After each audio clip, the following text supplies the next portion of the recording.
Hola, soy el Dr. Blockman Jones y la sesión de hoy vamos a hablar de el modus ponendo ponens. Así es, este nombre no es ninguna especie de albur hecho por un gañán culto.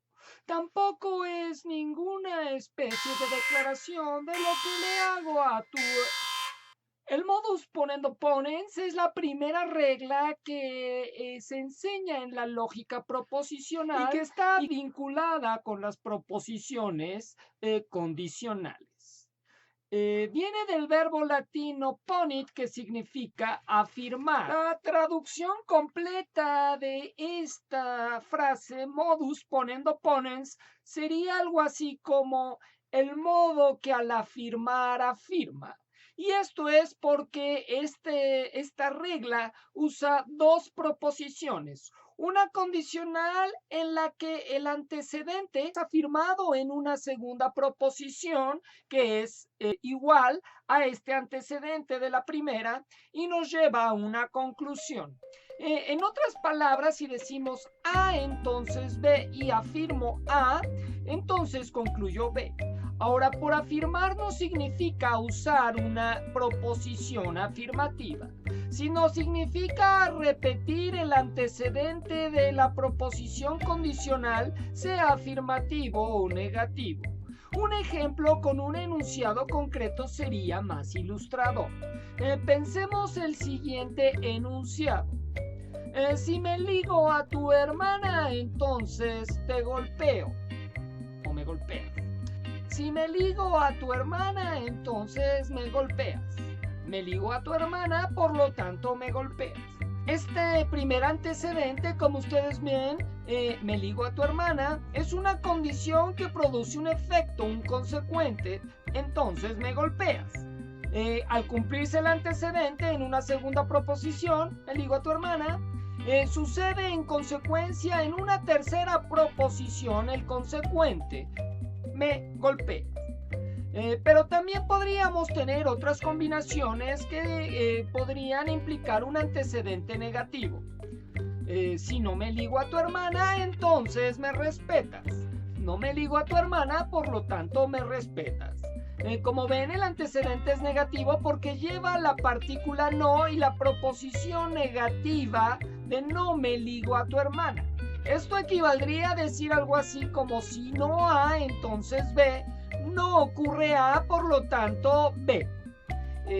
Así pues tenemos también otras posibles combinaciones en el modus ponendo ponens, de tal manera que podríamos tener dos proposiciones negativas como antecedente y consecuente.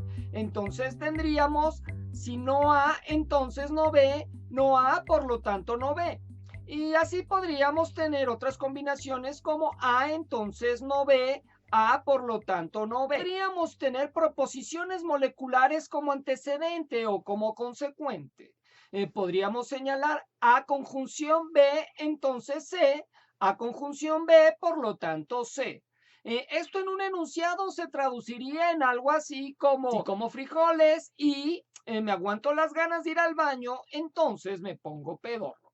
Como frijoles y me aguanto las ganas de ir al baño, por lo tanto me pongo pedorro. Tuvimos entonces una primera proposición, una segunda proposición y la conclusión.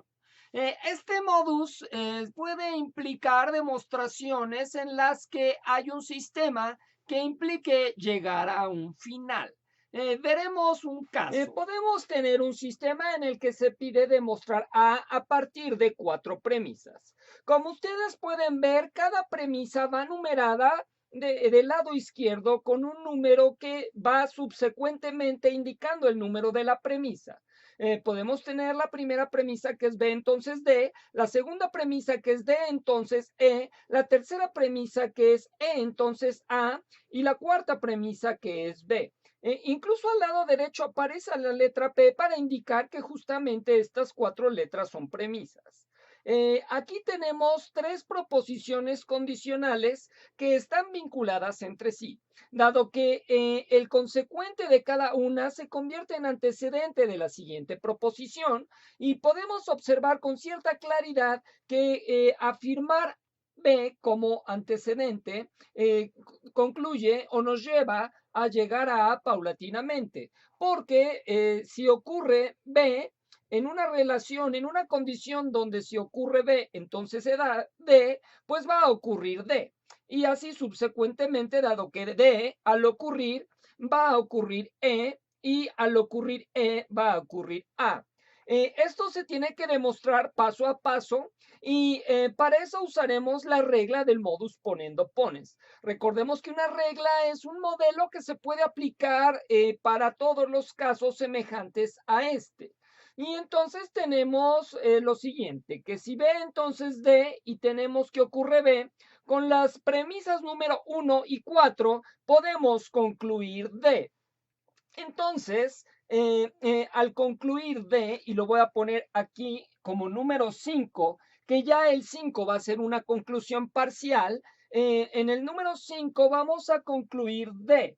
Esta D ocurre por aplicar el modus ponendo ponens de B, entonces D y B, que como vemos son las premisas número 1 y las premisas número y la premisa número 4. Si ocurre B, entonces D, B, y por lo tanto el número 5 vamos a concluir D. Esto es algo así como si pateo la bola, entonces rueda. Pateo la bola, por lo tanto, rueda. Bien, a la derecha del número 5 se va a poner la abreviatura del modus ponendo ponens, que es con las letras mayúsculas P y P. Es decir, doble P mayúscula, para indicar el modus ponendo ponens que se aplicó a las premisas número 1 y número 4. Pero este es el primer paso parcial. Luego vamos a tener que ya que está liberado D, podemos llegar a concluir E. Porque entonces si tenemos D, entonces E, y tenemos D, pues concluimos E aplicando la misma regla del modus ponendo ponens, que es la única regla que hemos visto, usando las premisas número 2 y número 5. Y ya que liberamos E, podemos concluir la proposición A usando la premisa número 3, entonces A, y la premisa número 6, que es E. Porque si sucede E, entonces ocurre A y resulta que sucede E. Entonces, en conclusión, sucede A usando el método o la regla, perdón, del modus ponendo ponens, usando las premisas 6 y 3. Da igual si se pone 3,6 o 6,3, si se pone 2,5 o 5,2, porque no está indicando nada en particular. Se pueden usar estas reglas teniendo primero un número o el otro. Lo que importa es que los números correspondan a las premisas adecuadas para usar el modus ponendo. Ya vimos, el resultado que se perseguía era llegar a la proposición A y así lo hicimos. Ahora bien, da igual decir A, entonces B, y afirmar A para concluir B, que tener primero A arriba y después A, entonces B. Vamos a concluir lo mismo. Lo que importa siempre en el modus ponendo ponens es que cuando afirmamos el antecedente, que el antecedente es la primera proposición, la que está antes de la flecha y que indica una condición que se va a cumplir, esta se va a anular para que se afirme el consecuente. Esto se va a anular para que se afirme el consecuente. Y como les mencioné hace rato, no importa si las proposiciones son negativas. Si tenemos no A, entonces B, afirmamos no A para concluir B. Nuevamente, la proposición de la izquierda se va a anular para concluir el consecuente. Ahora bien, si tenemos no A, entonces B, y afirmamos A, no podemos hacer un modus ponendo ponens porque no estamos afirmando el antecedente. Es decir, no estamos diciendo que ocurre esta causa para que ocurra este efecto. A es contrario a no A y por lo tanto el que ocurra A nos lleva a B. Lo que hace que suceda B en esta relación causa-efecto es negación A y no va a ser A. Entonces, para concluir esta vez necesitaríamos que la proposición de abajo fuera negativa. Siendo así esta proposición, entonces sí podemos cancelar estas dos y concluir B. Bueno, eso es todo por la sesión de hoy. Espero que les haya sido útil. Soy el Dr. Blockman Jones. Nos vemos la próxima ocasión. Hasta la vista.